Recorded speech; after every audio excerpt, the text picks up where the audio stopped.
2019년 국정감사에서 카톡 수사 개입 의혹 지적당한 바 있죠.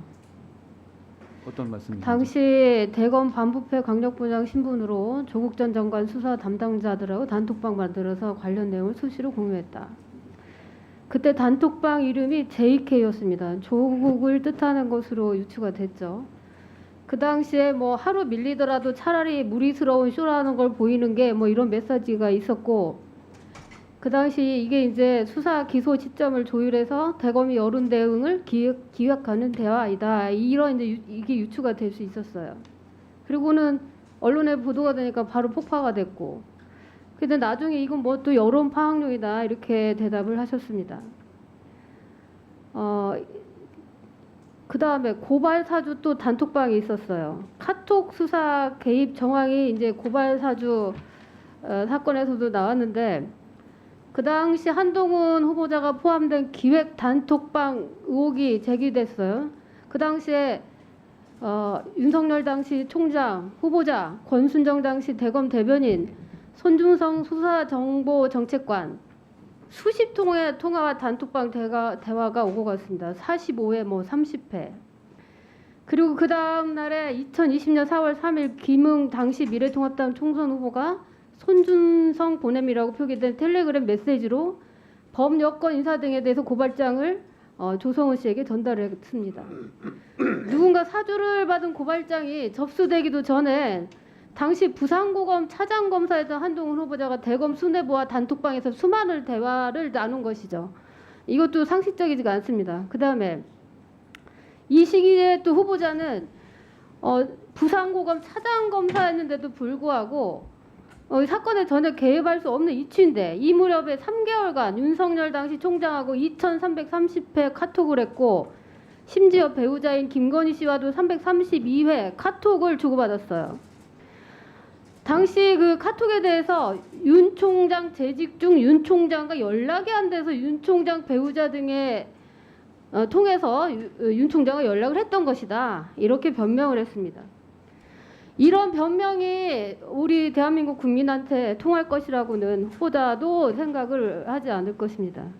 어떻게 그 높으신 검찰총장 배우자하고 300건이 넘는 카톡을 주고받을 수 있을지 아무도 이거를 다 너무나 의아하게 생각하고 있겠죠. 그리고 이 수사가 이제 정황에 따라서 공수처가 직권남용 혐의로 이제 각각 입건을 했었죠. 후보자하고 손중성 정책관을. 다음에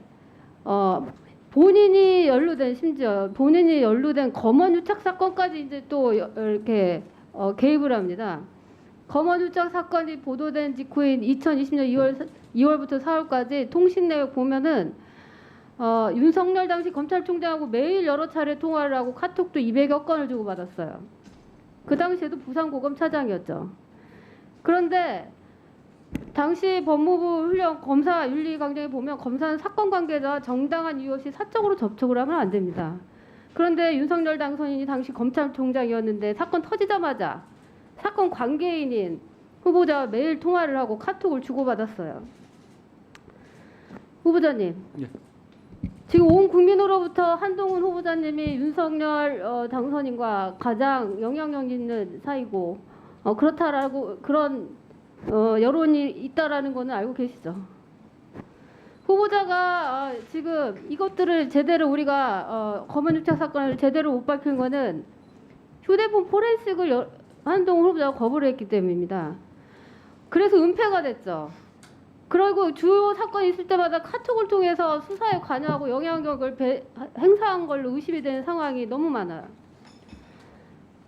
한상희 건국대 법학전문대학원 교수가 참여연대 공동대표인데 휴대폰 문제 포렌식 거부하는 것에 대해서 어떻게 말씀을 하시냐면, 한동훈 후보자가 지금까지 수사 과정에서는 자기부재금지 원칙에 의해서 보호를 받았다. 그러나 적어도 공직 후보자가 돼 공직을 맡으려고 하는 순간에는 모든 의혹들을 풀어야 할 책임이 후보자에게 있다.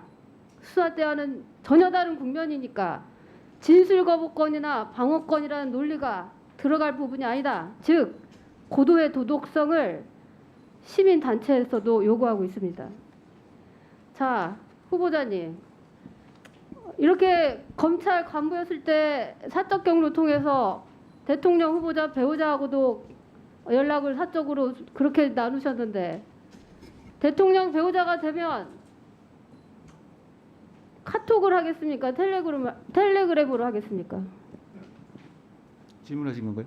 답변하세요. 다 지금 말씀하신 아니 거죠? 지금 이 질문에서만 빨리 답변하세요. 왜 제가 하는데 웃고 계세요? 제가 특별히 그 영분이 분하고 연락할 일이 없습니다.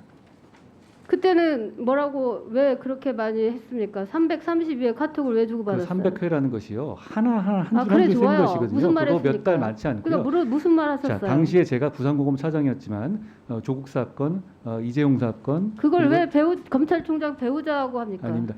자, 총장하고 연락되지 않았을 네? 경우에 한해서 한 겁니다. 자, 그러니까 그 당시에 그게 총장과 말도 안 연락 되는 소리라는 건 다 국민이 알고 있습니다. 아닙니다. 그 말이 되는 가만히 소리죠. 계세요. 그만. 알겠습니다. 자, 박근혜 전 대통령이 비선 실세가 있어서 어떻게 됐습니까? 사상 초유의 탄핵을 당했습니다. 민주주의 근간을 흔들고 반헌법적으로 국정을 농단했기 때문에 민정비서관을 없애야 된다. 없애겠다. 자, 민정비서관 역할이 뭡니까?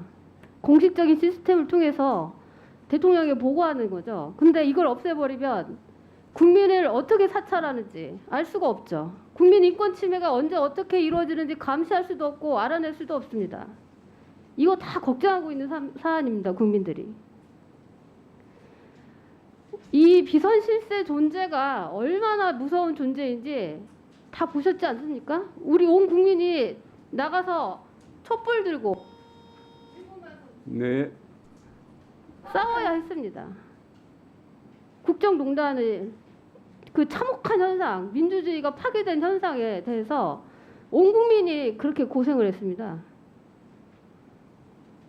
검찰총장 배우자랑 공적인 일을 카톡으로 나누고 그거에 대해서 이렇게도 떳떳하게 대답을 하시는데 대통령의 그 배우자가 되시는 분하고 안 그렇게 하신다는 보장이 있습니까? 비선으로 연락하지 않을 거라는 보장이 지금 있냐고요. 이건 사실이 아닙니다. 뭐가 사실이 아닙니까? 지금 태도가 굉장히 문제가 있습니다. 법무부 장관은 국민의 대표가 뽑아준 대통령이 임명하는 자리입니다. 국민의 대표, 국민을 위해서 일을 해야 되는 자리예요. 검찰이란 조직을 위해서 일하는 자리가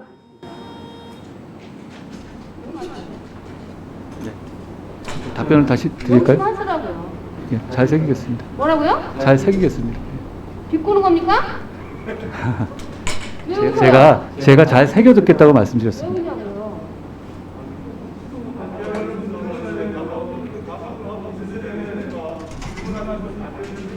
아니 그러니까 답변을 하고 제 질문에 대해서는 킥킥 때문에 웃으신다고 자꾸. 제 질문이 웃깁니까? 왜요? 왜요? 아니 국회의원이 후보한테 명심하라 하는 게 웃깁니까? 자, 이수진 의원님. 웃기냐고요? 자, 박형수 의원님. 이수진 의원님, 저 질문 정리해 주시고요. 박형수 의원님, 질의 중에 농락을 하는데도 왜 가만히 계십니까? 질의 중에 다른 청문위원이 불쾌감을 느낄 수 있는 그런 언동은 유의해 주시기 바랍니다.